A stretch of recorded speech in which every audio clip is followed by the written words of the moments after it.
What's up, fungal associates? Welcome to Completely Arbortrary. It's the podcast about trees and other related topics. I'm one of your hosts. My name is Alex Crowson, and of course, I am joined by Monsieur Casey Clapp. Hello, everyone. This is me, Monsieur Casey Clapp. Now, Casey. Yes. First order of business. Mm-hmm. It is... We have to approve the minutes from last time. Thank you. Okay. I put on my little colonial hat. All in favor? Any abstentions? It is fucking hot in Portland. Yeah, sure is. Yeah, it's a toasty one. We're experiencing a heat wave at the moment. Yep. You are a little bit more tolerant than I. Yeah, sure. Of the heat. Okay. Just because you're an outdoor boy. I'm an indoor boy. I have got my... incredible air conditioner. Oh, yes. It's right here next to me. Just pumping air. Now, usually, Alex would say, we have to turn that off and swelter because it's going to be caught in the mic. Yeah. Today, I do not care. Wow. And I'm sorry to say that. I'm letting the quality of the podcast suffer just a tiny bit so that you and I may live. Well, if somebody else has a complaint about it, just let us know. Should we send them to that email address that I give? Yeah, we should. suckmyass@gmail.com. Yeah, which is a good one. That's a good one. I've also bought the domain. I also bought the domain, so as soon as Pornhub decides they need that, they're gonna buy it out. Casey, the other order of business is that you and I have had a hell of a couple months here. Hey, yeah, we have. So you, dear listener, may have noticed a plethora of bonus episodes. Yeah. We're sorry. Casey and I... We're sorry. We're sorry. Casey and I have just had some stuff going on. Yeah. That's what we've been doing. Yeah, it's true. Life. It's true. We've dealt with life, mental health things, sicknesses in the real sense, especially me just last week. I noticed you mentioned mental health and sicknesses in the real sense. No. Interesting. No. I mean, as this is in just like one more piece of evidence. God damn it. And yes, mental health, but then also you can see someone and say, are they fine? And you wouldn't know their mental health, right? I understand. And then if you're sick and sneezy. I, of course, understand. That's why I made a rib about it. Yeah, I know. Thanks, Alex. But now I have to defend myself against that rib because everyone else is like, God, Casey's such a bigot. Anyway, yes. Anyway. You've had real illnesses. I've had made-up illnesses. God damn it. We come back today. This is our triumphant return. The return of the kings. Exactly. Yes. How about that? Another quick side note. I also finished the manuscript for my book. Yes, my Casey. TAD book. That was the other big thing was that Casey was in dead week for his delivery on his manuscript, which is a sentence I never thought I would say. Yeah, not since we graduated. Yeah. Right. Yeah. It's exactly right. Yeah, it felt very much. I actually likened it to dead week when I was in the middle of it, where anyone was like, "Hey, Casey, you want to go do something?" And I was just. Don't talk to me. Yeah. And how did it go? Have you heard back from your publisher? No, not strictly. I just they turned left it you in. on red, huh? Well, it was on Monday, so it was like right before the July 4th holiday. Oh, sure. And so everyone that entire week was like, we're not really going to be doing much. And so I turned it in on Monday, and she got back to me and was like, great, like fantastic, but I was like, I'm so sorry, I'm sick right now. Like I literally started getting sick the day before I had to turn it in. So I got up and like worked so hard just like through feeling ill, and then got it done, sent it in, and was like, I'm sorry, I didn't quite get this done. I have a cold right now, and I am just kind of like at the end of my wick. Yeah. And she was so sweet. She was like, "Oh my God, you're fine. Don't worry about it. Like, don't work through a head cold." Yeah. Well, congratulations, Casey. Thank you, Alex. It's been a long time coming.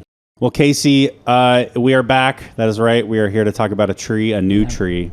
You know what, Alex? I almost in my lethargy over the last week, kind of realizing I'm not done, and then realizing, oh God, I still have a podcast job I need to do. I'm not done with everything. Yeah.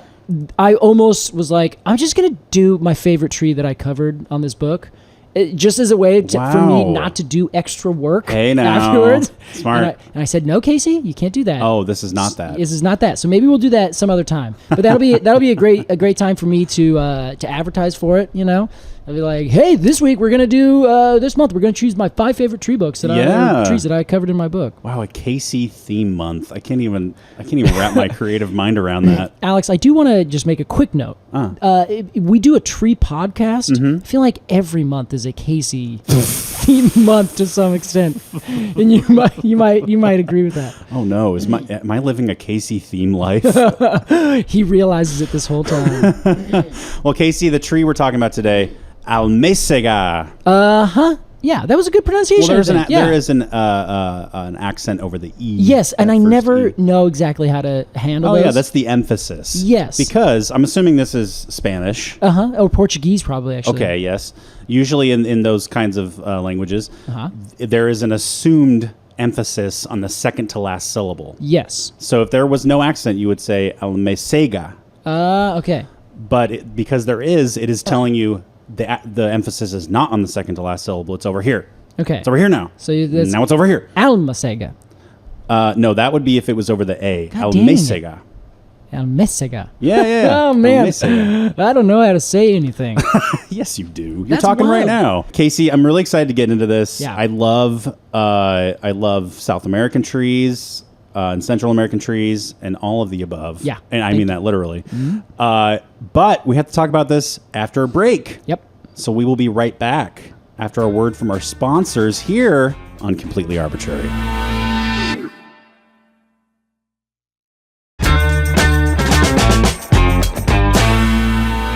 Welcome back to Completely Arbortrary. This is the Almécega episode. That's right. Casey. Almécega. No, Almécega. Almécega. There you go. Thank you. Casey, as we do every episode, let's imagine that you and I are walking through, I suppose, the tropics of Brazil. It's a great spot, Alex. Cool. Great spot to start. And we come across some Almécega. I have no idea what to expect. I love trees like this. It's great. Let's ID this tree. All right, Alex. So this is a tree that, as I've said before, whenever I choose a tropical tree that is known for something other than being a tree, like something that it produces, that most of the time when you Google it, it talks all about those products. The best example, I think you brought this up during the Brazil nut. Yes. Yeah. It's hard to find information about the Brazil nut tree. Yes. Because anytime you Google Brazil nut, you're going to find the nut. Yeah, exactly. And this is a similar situation I found. I could not, Alex, Wow. Still cannot. Like, this is an active thing. I cannot find a botanical description of this tree. Holy shit. I have looked and looked. I've read through irrelevant scientific papers I bet just you have. hoping that they would say something. And there are like books that are going to have this kind of thing. And I can't, I don't have access to, the flora of Brazil and that kind of thing. Well, put it on the company card, Put it on the company card, Alex. Thank you. I will. So there's a bunch of trees that I just could not actively find on the internet where someone says leaves like this, fruit like this like this, That this is like amazing. this. It's very strange, and I actually have kind of an idea as to why, but I'll talk about that in a little bit. But for the broad things, this is the first time in my recollection on this show, where I am not taking a description provided by someone else who has given a botanical description of this tree. Are you giving a description Yes. based on your own personal experience with this tree in terms of photos? Yes, there you go. Yeah. I went to a great site that has everything, and it's like a Amazon? I went to Amazon.com. Hey, in a way, right? Yeah, it actually should be more like Amazon.org because it's the organization of Amazon. No, it's We're having fun. We're back from summer break. we're back, baby. No, I went to a website that's called the Global Biodiversity Information Facility. Wow. GBIF. A titillating And read. It seems like it's quite fascinating, but it also looks like it's from this place called the Global Core Biodata Resource organization. Okay. And essentially, it seems that what you could do is it provides free and open access to biodiversity data. Good. That's their thing. Cool. So I clicked on it, and what it essentially is a website that pulls together a bunch of different records and things from people taking photos and finding occurrences of some species of thing. Is this sort of like, I've heard iNaturalist? Exactly. It's exactly like that. The same kind of thing, just a different one. In fact, all of the photos that they have are from iNaturalist. Of course. Yeah, so they are all kind of combined in this essentially big picture database, which is great, but it doesn't also give you anything, and you also have to trust to some extent these people and what they've said.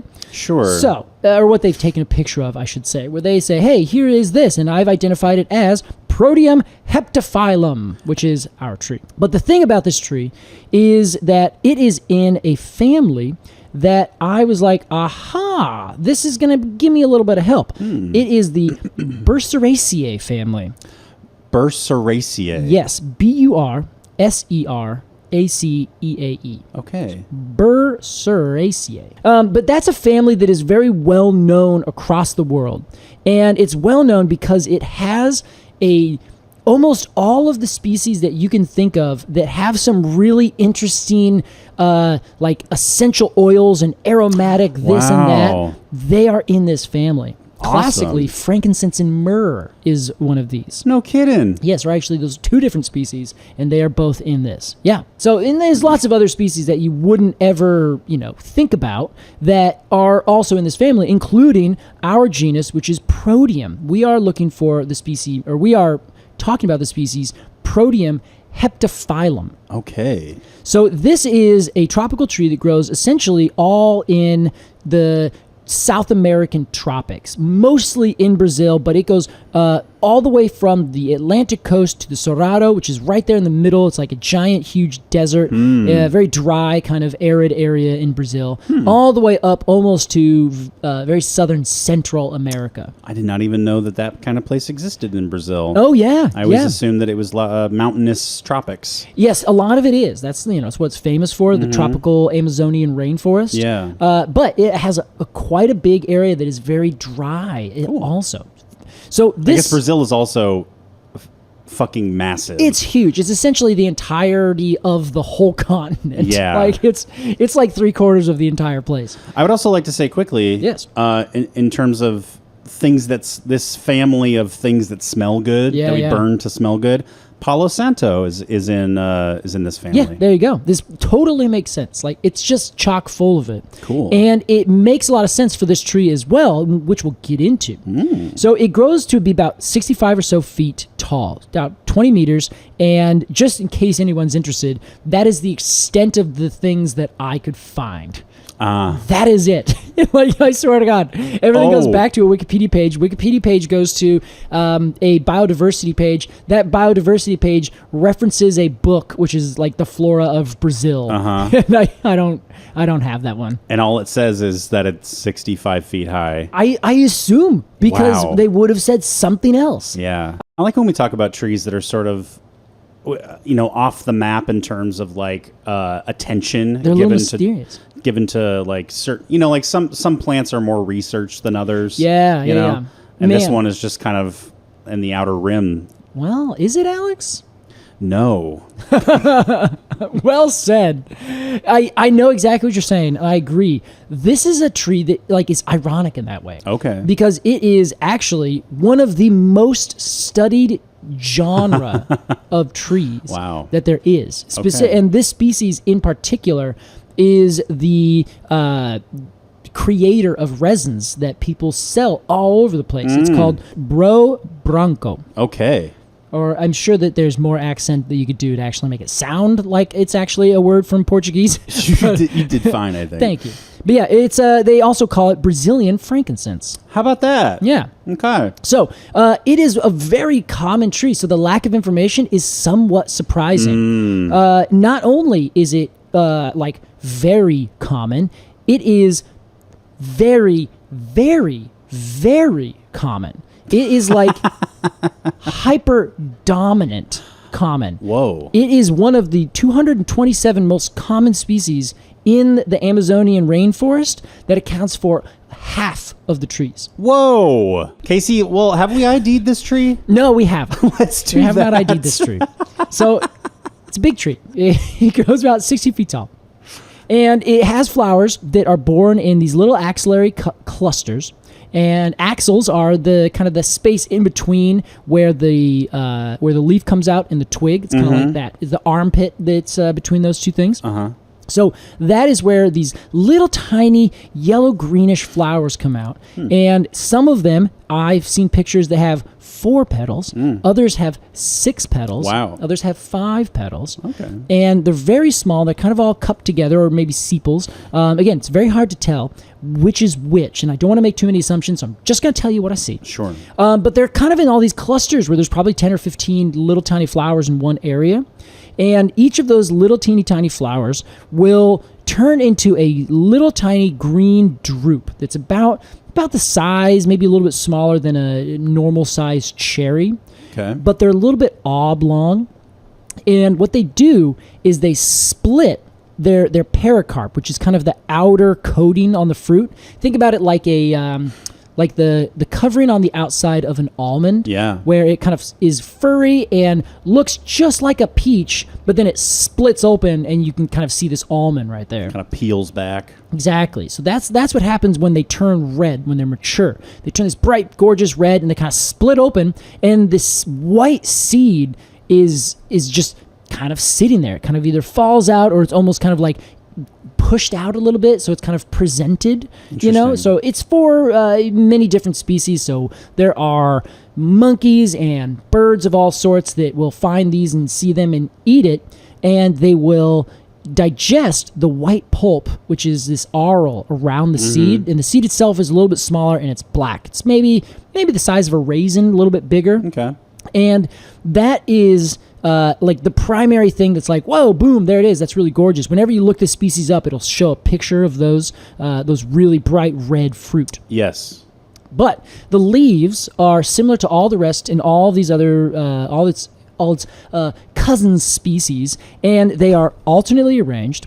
They are pinnately compound, and as I'm sure you've put together already, Alex, because you like to do this kind of thing, they have 7 leaflets. Yes, I did notice. Heptaphyllum. Isn't that great? Ah! Yeah, so this is the 7-leafed Protium. I don't even know if I would see this and think that it was a a compound leaf. Rather. Yes, well, you got to look very closely. It took me looking up the family and reading through what the family's description is. So the Burseraceae, and they say most of them have alternately arranged pinnately compound leaves, blah blah blah. And then I looked up all these photos and I checked to see, okay, is there what does that look like? There's this got and then put it all together. Okay. So the other thing about these leaves is that they, all their leaflets are this really dark green color. They actually look a lot to me like a hickory or something like that. So they're dark green, and they have like yellowish veins that come out, and very brown yellow petioles and rachis and petioles, all those veiny bits that connect everything. Yeah. And they're kind of like widely spaced. Like they look a lot like a carya species, a hickory, where they're like very dark green with these lighter yellows in between, and so they contrast really nicely. And they are kind of like widely spaced. Like you're not going to see them all jammed up together like maybe a walnut, where you see like many different overlapping leaves and leaflets. These are all kind of like, okay, there's one, there's one, there's one, there's one. So they're just very handsome leaves, in my opinion. And they're evergreen, so they will always be there. It's in a part of the world that is tropical, so there's no reason for them to drop them unless it's like really too hot. So in the Cerrado kind of area, they might drop them a little bit early before the rains come back, and then they'll put on a new flush. Oh yeah, what do we call that? That's well, it's deciduous, but it's like based on a lot of heat and lack of water. Drought deciduous. Yes. Yes. Well done, Alex. Nice hint. Yeah, so they're just like, they're nice little leaves. I like them. They're pretty, they're great little leaves. Now, the other thing about this tree, which also... honest? Please, Alex. I think they're just okay. You think they're just okay? Yeah. I don't know why I went along with it. Yeah, you really just saw... you bought what I was selling. I always like a leaf that's like the leaflets Yeah. are as big as a normal leaf that you yeah. might find Yeah, somewhere. sure. Yeah, That's ones- kind of cool. Yeah, this is fine then. Okay. Yeah, these are fine. So the last bit, which is another thing that connects this to the rest of the family, is they have very, very smooth yet semi-flaky gray bark. Wow. The gray doesn't You necessarily say that as put if it it's together. interesting. Oh, Alex. This it sounds is- like utility bark. It's not utility bark. Okay. It's aromatic bark. Lovely. So this is one of the things that they believe is actually what pulls all of these different constituent genus and genre together into one family, where the last common ancestor had aromatic bark and aromatic wood and had these different compounds that it produced in almost every single part of the plant itself, so that when they started to speciate and split into different species and genre, they would all carry that same trait with them. So that's how they put that together. It's like the Targaryen's blonde hair. Exactly. Yeah. Exactly. You're totally right. So that And is evil nature. Yeah, they are. Well, the Targaryens aren't evil. Well, listen, are when a they? Targaryen is born, the gods flip a coin.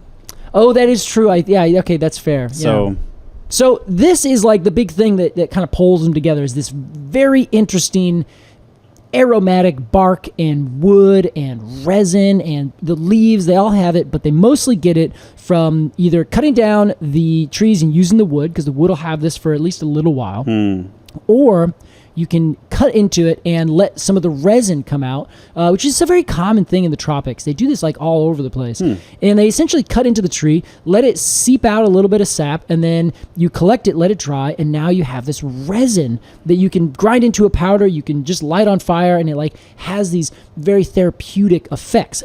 I shall regale you a few of them. yes, please. Anti-inflammatory, anti-neoplastic, which I learned basically means cancer fighting. Now, is this just from smelling the aromats? Oh, that no, come I off don't. of- No, I think this would be more if you like put it into some kind of tincture or something that you would drink. Okay. But I could not find anything, and I have to admit, I didn't quite look up what they would do with it, because it's very oily. So I think they would just turn it into some kind of ingestible thing, and you would drink it. Or you could diffuse it, I suppose, in water, like Yeah. my oil diffuser over there. Exactly. And then breathe that in. Most likely, it would be like done in several different ways. Okay. Continue. Depending on what it is, Alex, of course, you are trying to effectively affect. Some other examples: cicatrizing. You'll have to help this up, but essentially it's like helps produce scar tissue and heal wounds. It's cicatrizing. It's like a workout fad. Come on, everybody, let's cicatrize. Let's cicatrize. Oh, I just love it. What does that mean? It helps heal wounds. Oh, okay. And helps get rid of. It's either produce scar tissue or help like not show big scars. Okay. I can't tell quite which this one specifically does. Okay. It's contraceptive use. It has been known to be used for. Wow. It has been known to be used as a contraceptive. How? I don't know. I assume you take it somehow, and it has some amount of effect on if you are going to have a child. Okay. I think this is kind of one of these one of the things. I could have gone into every single one of these and really tried to look, because I think this is probably where the most information is out. Sure, yeah. But a lot of it is like, one study I found showed that it basically said people use it for these kinds of things, so let's like do some science on it and see if it actually has some antimicrobial or antifungal kind of properties. And the study was like, maybe, but not really. Like, it doesn't do anything significant. I would assume, maybe you just opened a door here, but I would assume like most of these kinds of plants kind of affect all those categories. Yeah. Like that's just like the plant's natural sort of survival mechanisms. Yeah, I mean that's what they do. The only reason they have it in every single part is that it keeps insects or something from eating it. Right. At least you would think it would keep insects from eating it, Alex. However. Anyway. Oh, okay. That was a setup for later, not right now. Not exactly right now.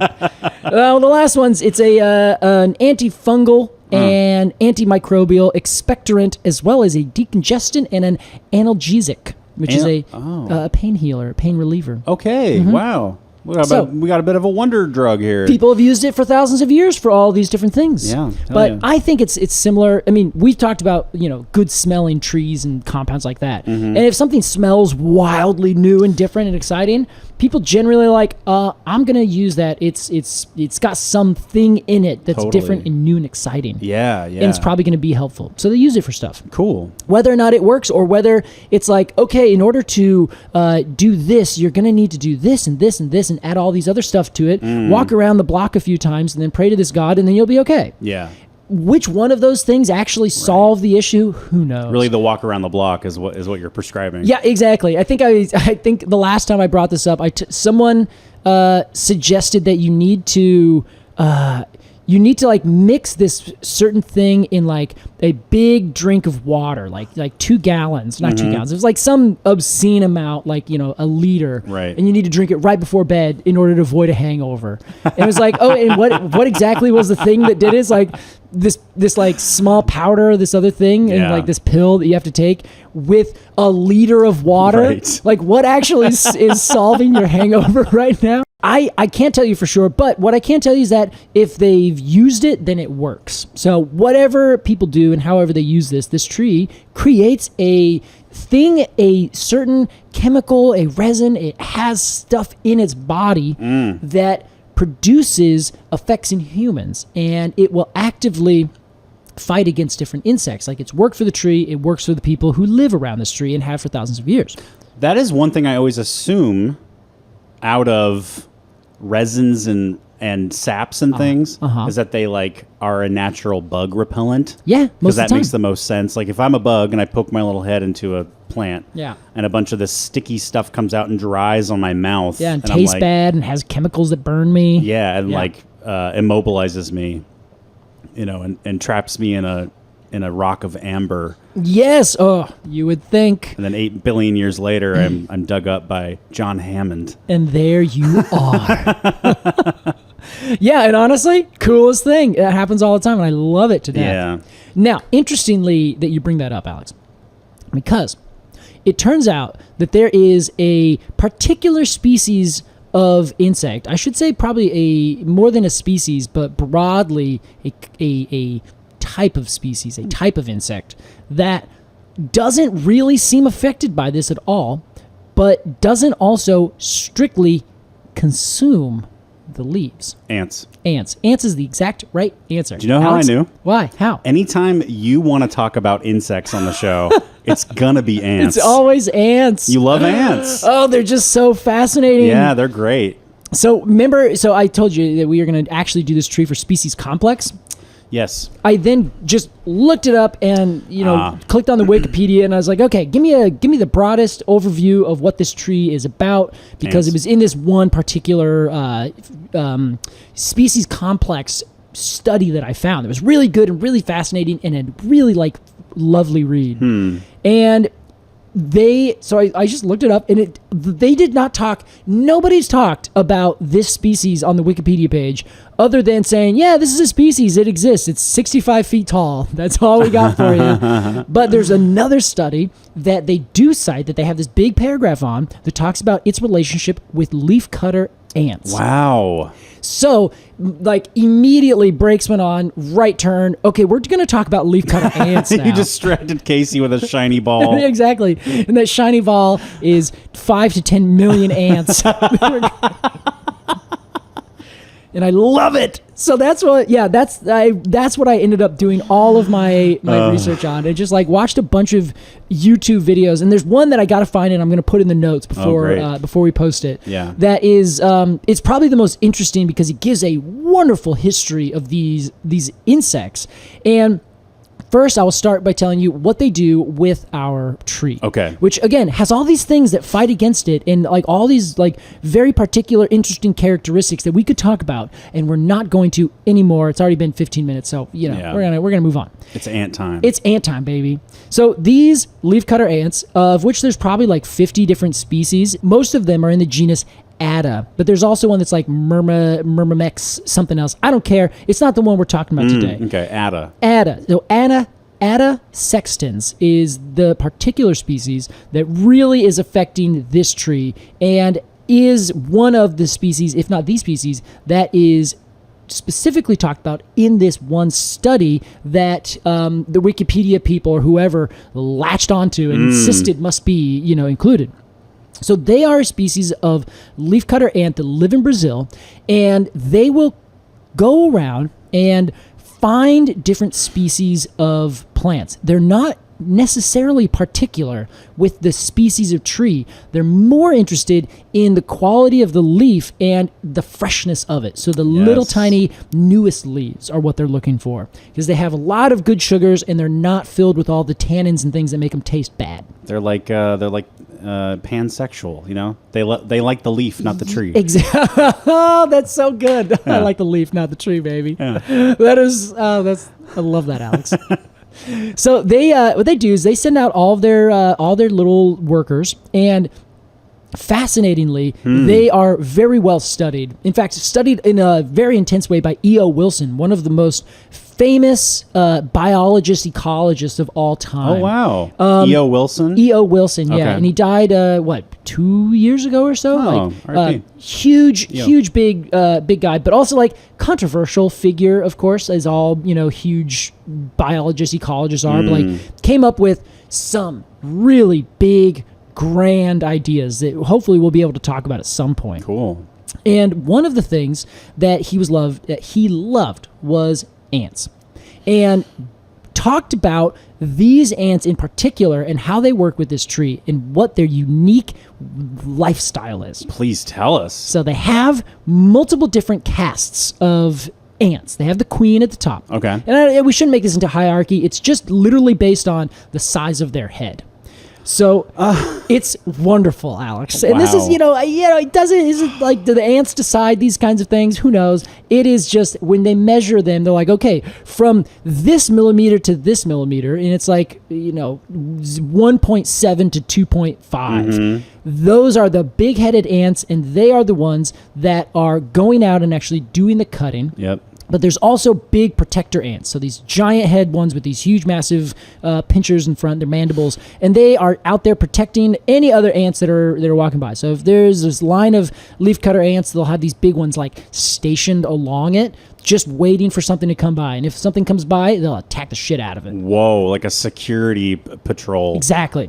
So they have big security patrols. Damn. Then they have these little smaller sized ants that will go out and they will be hunter-gatherers. They'll go out and seek all these different trees. They'll release pheromones, and they'll not only release pheromones, but they'll rub their legs together and create the same kind of sounds like what a cricket or a grasshopper does. Wow. And so it's called stridulation. They'll just go, ooh, and they will basically say, hey, everyone, found a great spot. Come on over here, and the other ants will hear, and they'll go over, and they will also smell all the pheromones that they leave, because as soon as one ant finds it, it produces a pheromone that says, I found something good.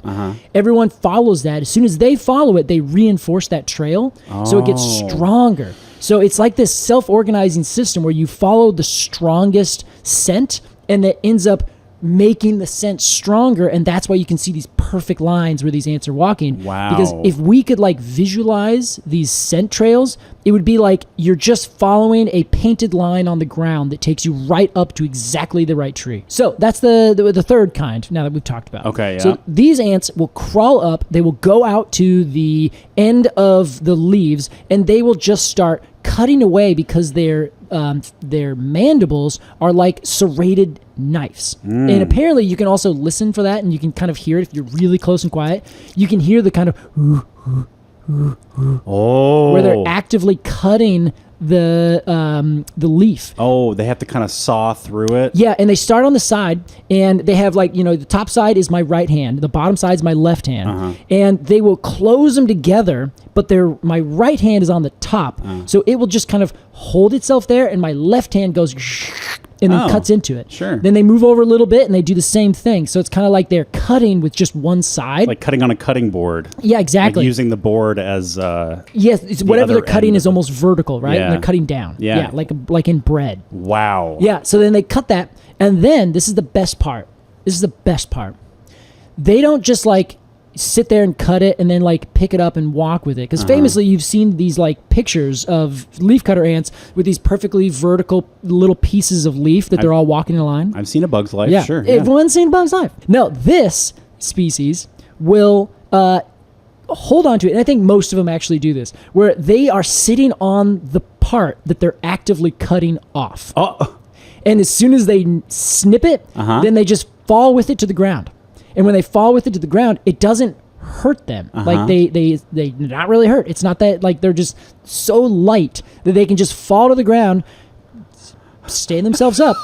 They're a little dazed. They're and a little like, hey, where am I? Yeah, because now they have to kind of find their way back. But their ants have been all around this area, searching all over the place. Wow. So they can find their way back to their line, and then they can start walking in their line. Now, others don't do this. They will actually just like be on there and then clip it off and then pull it up and just walk down the tree with it. It's not a bad way to get back to where you're going. Yeah, it's a great idea. Yeah. So some will just fall off with their bit and they'll find their way back. Others will pick it up and walk down the trail, so you can see going down the tree. You can see all these nice little lines of these perfectly situated trees.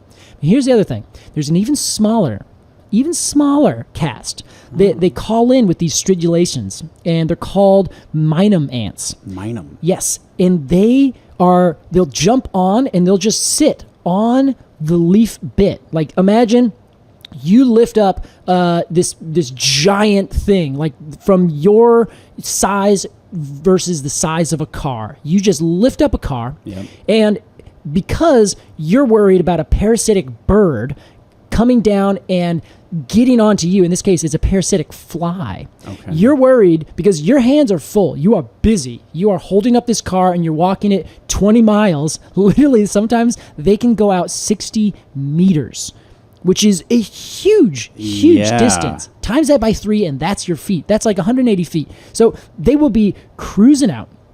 These flies will lay their eggs on top of the ants, and they will parasitize the ant. They will go in there. So they have these little tiny other ants, this third or this fourth or fifth or whatever the hell caste that they have, which will just sit on top of the leaf, which is vertical. So they're like clinging onto it, and they're just walking along. And if one of these flies comes, that ant is supposed to protect the ant that's holding the leaf from these flies. That's what they assume they're doing. And they're also like cleaning it. So imagine you pick up this car, you're taking it back so that we can take it back to the nest. I am in the car cleaning the car, detailing it, and anytime a bird comes near that's going to try and lay an egg on your back, I fucking get that bird out of there. Holy shit, that is so weird. Isn't that so weird? It's like something a child would make up, you know? Yeah, it totally is. It totally is. Which is why I could not in good conscience say, Alex, today we're going to talk about a species complex and biodiversity in this species. Thank God. So saved by the ants again.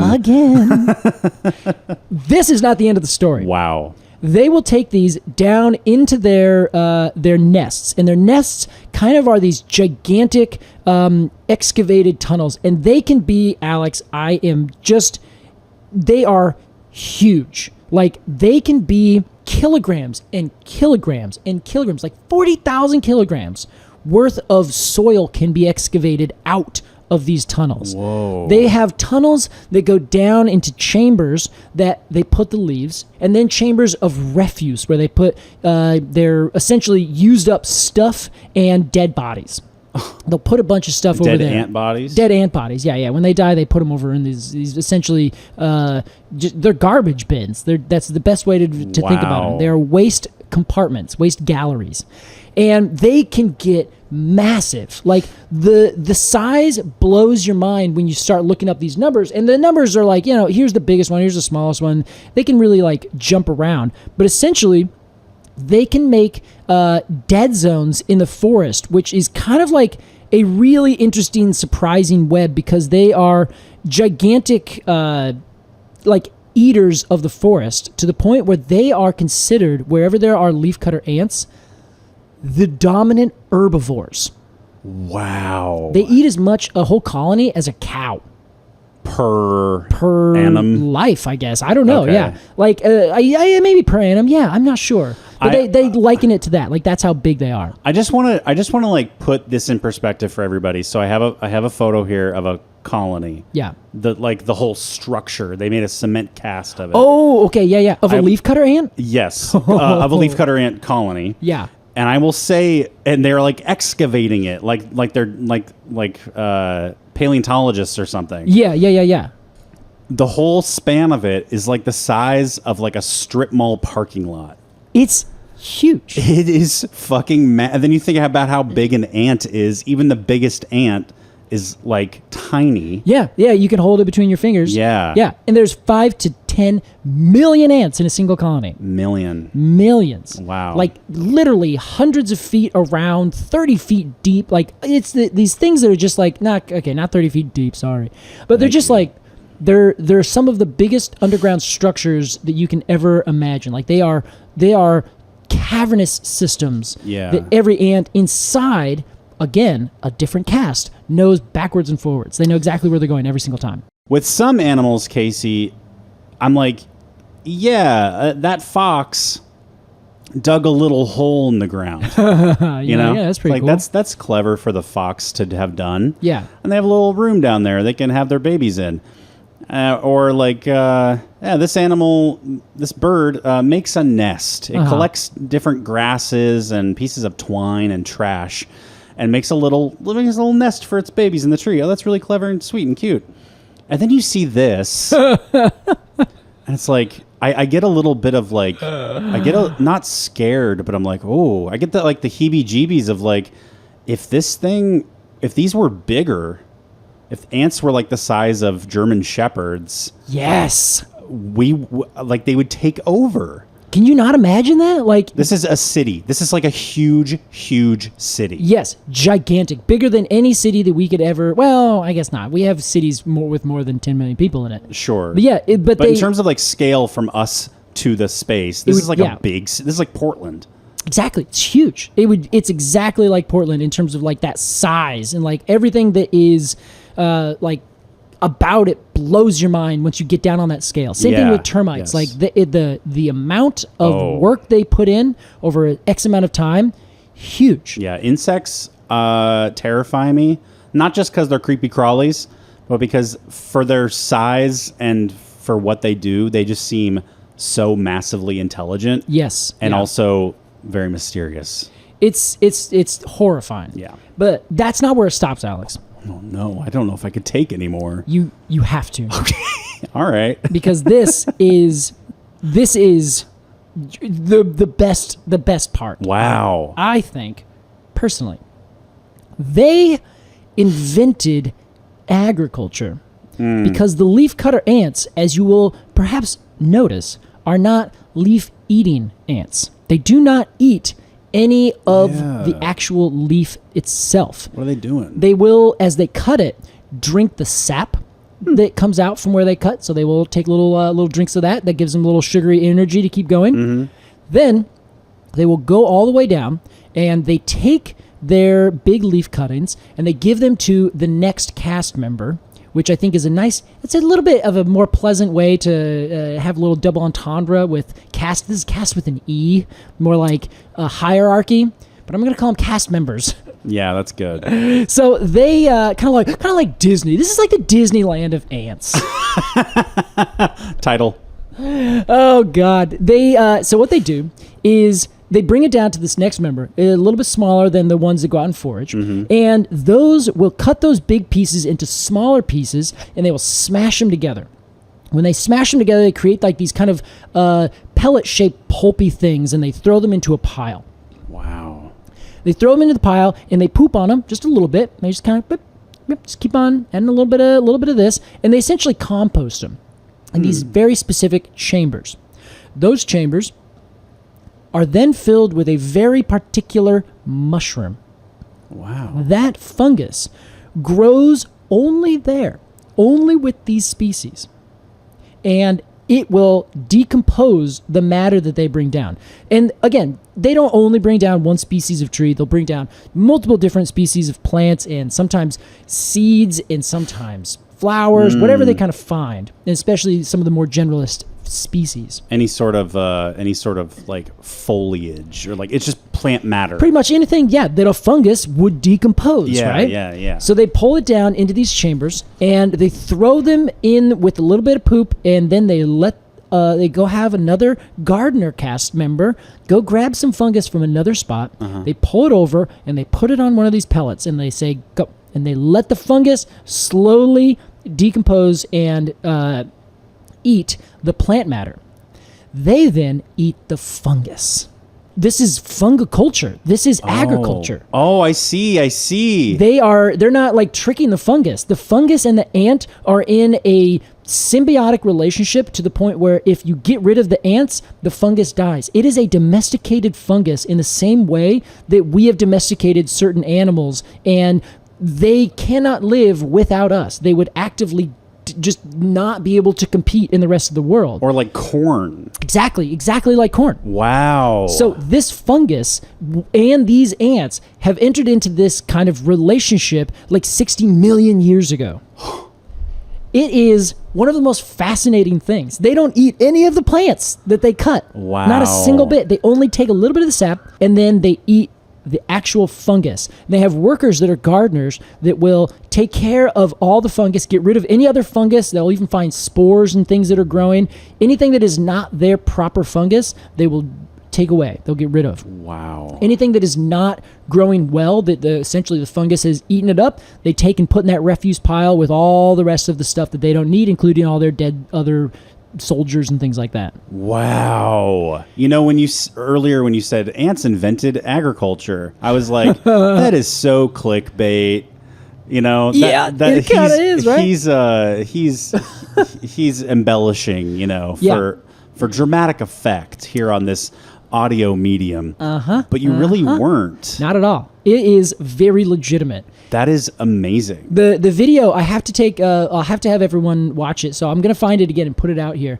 And they go through the history of how this happened, and I'll regale it here real quick, because it's not just something that kind of happened by accident. This is something that apparently seems to have been a response to the cataclysm that was the meteor striking in 65 million years ago and killing all the dinosaurs. Yes. It was like an apocalyptic winter for potentially thousands of years. Yeah. So all these plants no longer could see the sun because the sun was blotted out by smoke and by just dust in the atmosphere and everything. So all the plants died. So anything that relied on plants and all the things that relied on those things, dead. So when you have the entire planet's worth of vegetation and animals die, what is the thing that you think would thrive in that situation? Fungus. A fungus. Yeah. So these ants were probably eating other things, and they're like, oh shit, well, what are we going to do now? Well, let's just eat the only thing we have. And they started to farm, and they called them, I believe the term is facultative agriculturalists, which means they don't need to be doing this, and they don't have they just kind of eat plants and they grow them as they can. So these ants started eating only this fungus and brought different things down into their nests that the fungus would eat, and then they would eat the fungus. But if the fungus died, they could just go out and collect some other fungus somewhere else, and then they'd bring it back down. Sure. So it wasn't like they didn't need this particular species. The species of fungus didn't need these particular ants. They could both live without each other. It was just chosen. Exactly. It was just, whatever, this works. This is the most tasty one, I guess. Right. It makes me feel kind of funny. That's fun. I like this. What if that is the case, you know? That's how they see these pheromone trails, you know? They got to get high. They got to really eat those mushrooms, man.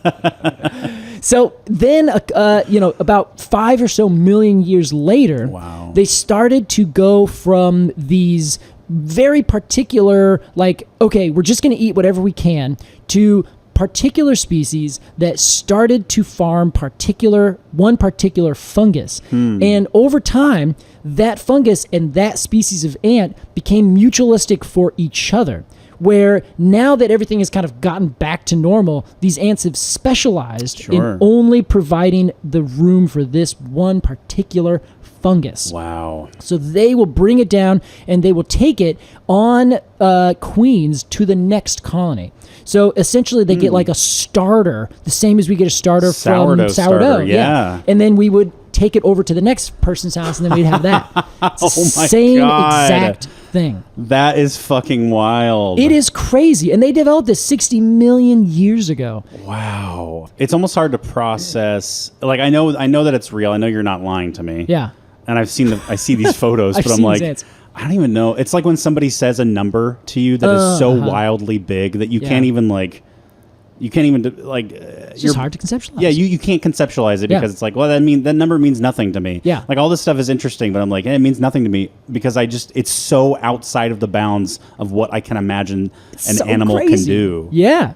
And the last bit, just to like pull this back in to make sure that you know why we even talked about this tree to begin with. Sure, thanks. Is that apparently this tree is also dependent on ants, the same very same ants for its seed dispersal as well. So they can walk 100 feet from tree to nest, and they will pull that seed over into their nest, eat the aril on the outside, and then take the seed and be like, well, we don't need this anymore. Then they take it and throw it outside their nest in big piles. So you can actually get groups of these trees that grow up that are now being spread by the very ants that are eating their leaves.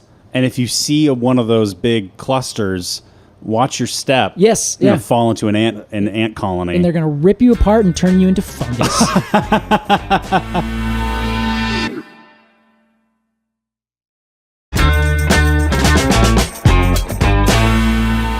Welcome back. Wow. To Completely Arbortrary. Yeah, that's right, Alex. After that ant talk, I feel all jazzed up. Yeah, me too. I'm ready to poop on some leaf material. Yeah. If you know what I mean. If I do. Surprisingly, Alex, I do know what you mean. I'm stoked right now. I'm being literal, by the way. Hey, Casey. It's time for our review of this tree. And boy, oh boy, am I excited.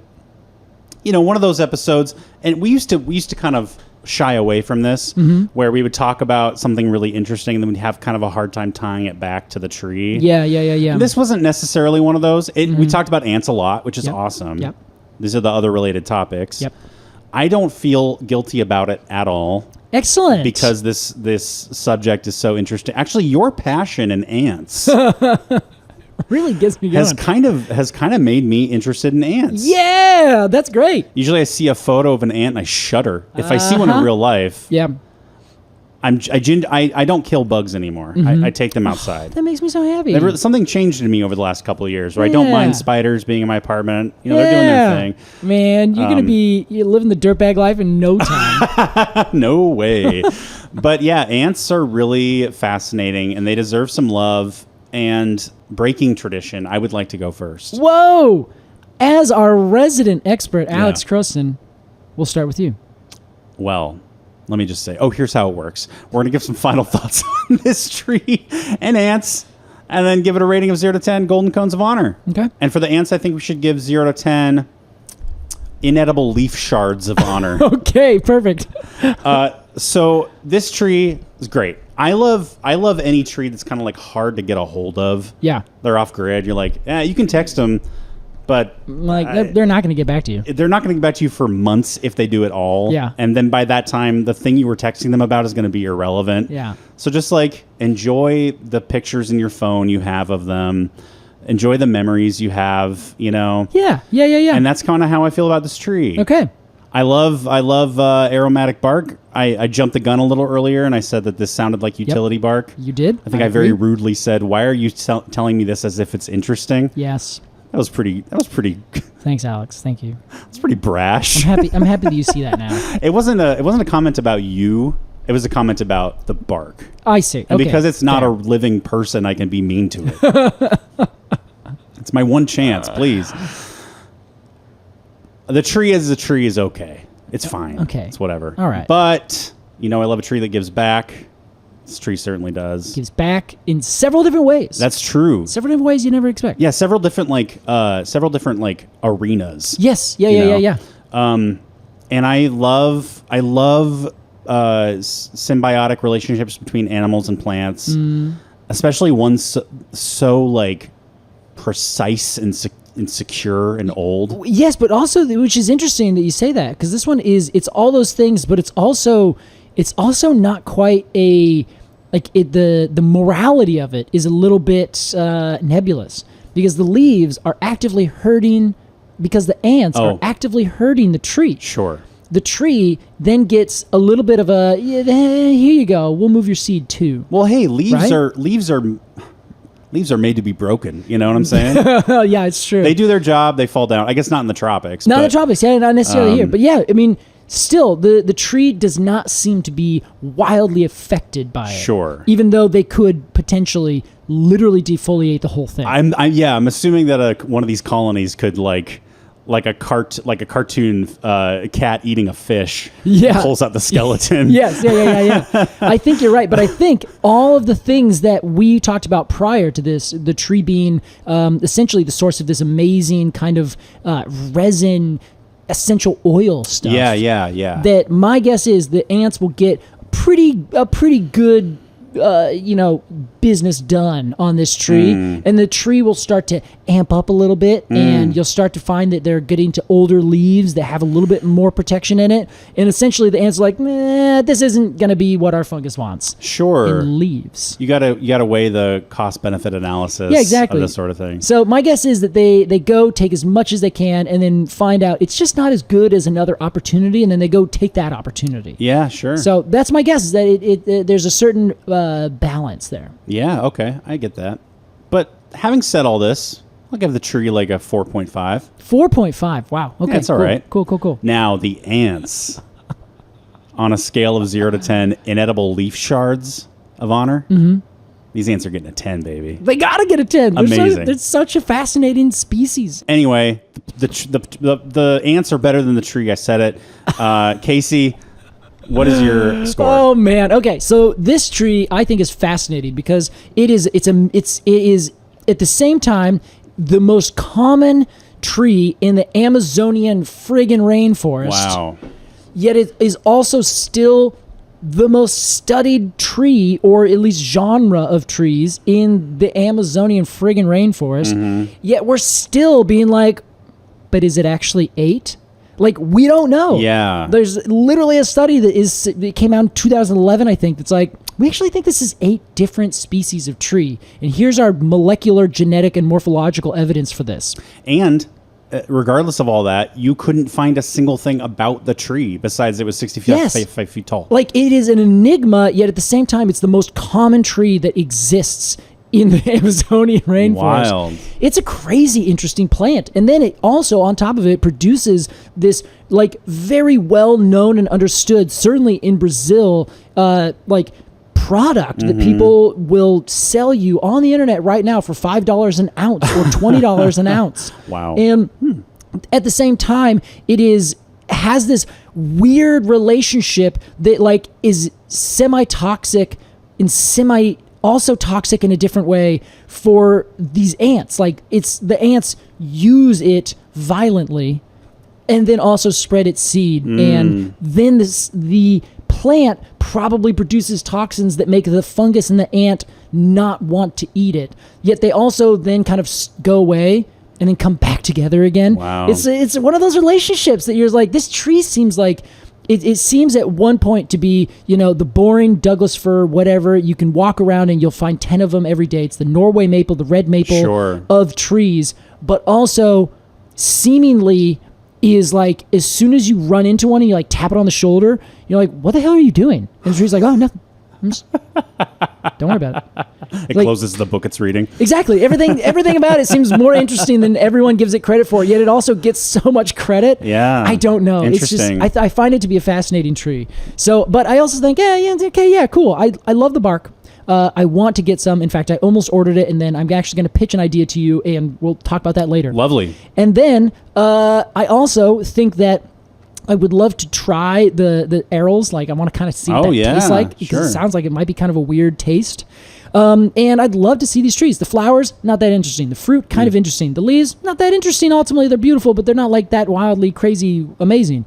The tree does not have any significant things for it. I don't think we should plant more of it, actually. I think we have a lot. We got plenty. So I think I'm going to give it a 6.2. Okay. It's not extraordinary, but for the ants, I'm with you. It's 10 out of 10. Hell yeah. I think these are actually, you know what? I'm going to give it 9.9.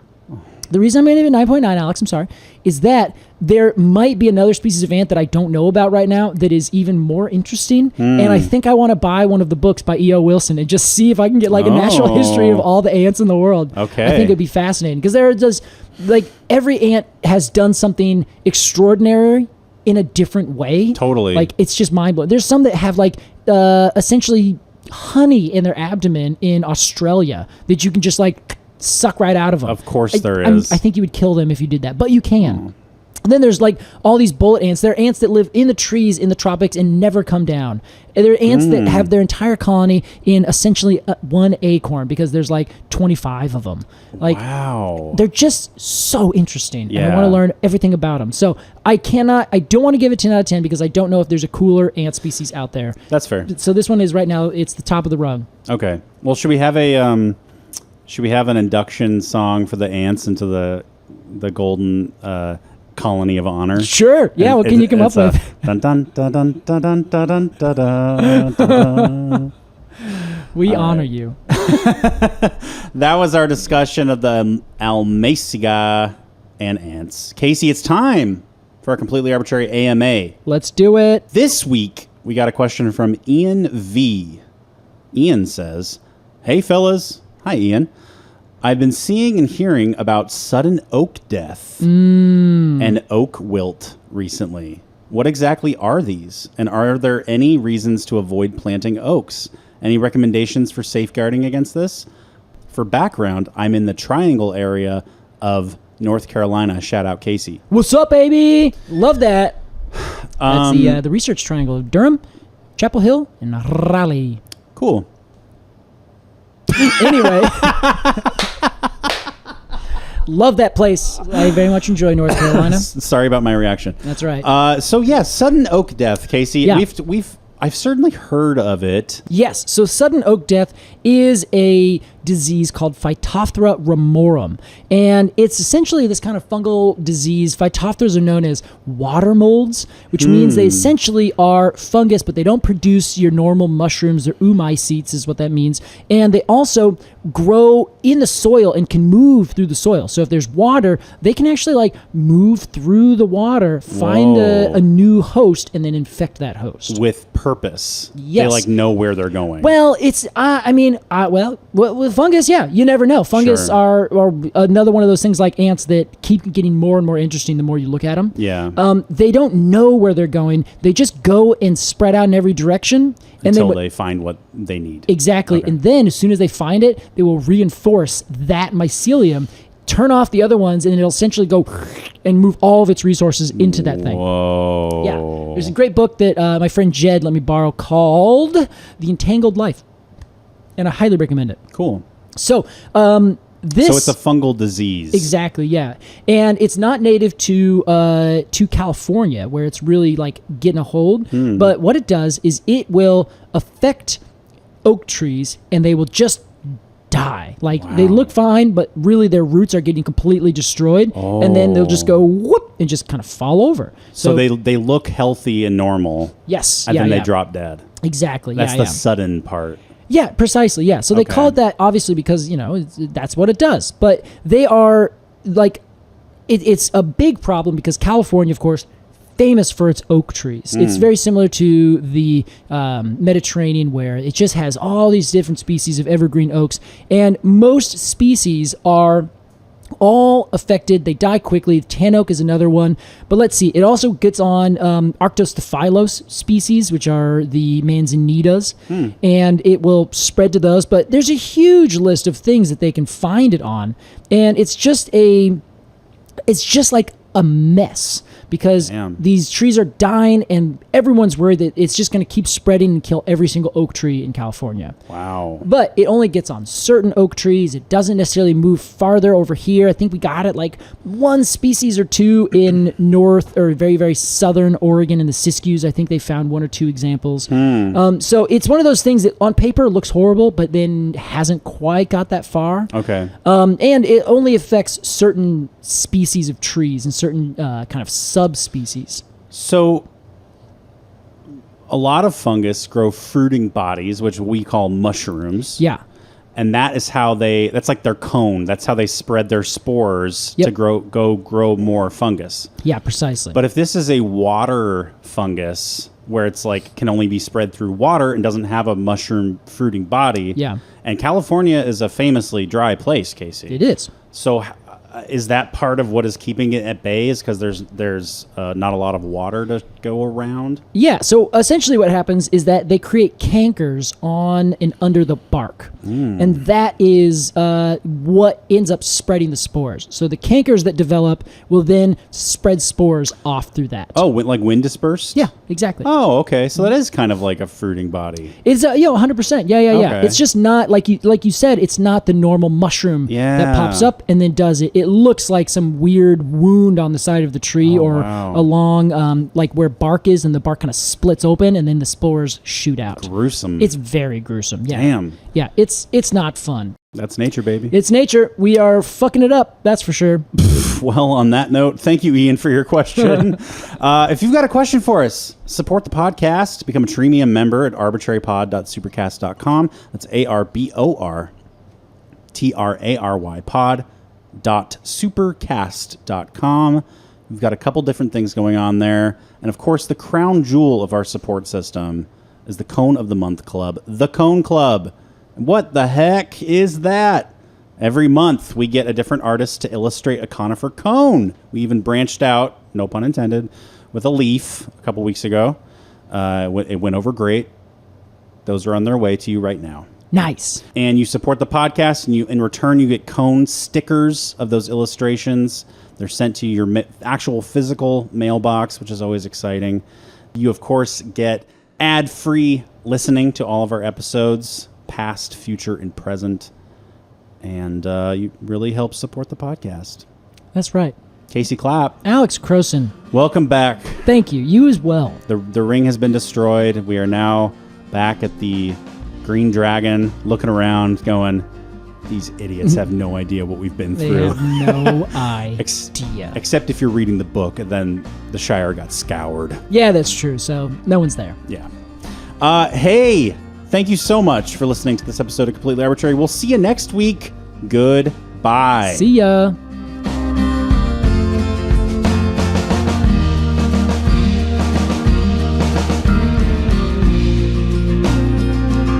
Completely Arbitrary is produced by Alex Crowson and Casey Clapp. Our artwork is by Jillian Barthold, and our music is by Aves and the Mini Vandals. If you want to support this podcast and become a Treemium member, head over to arbitrarypod.supercast.com. Thanks for listening.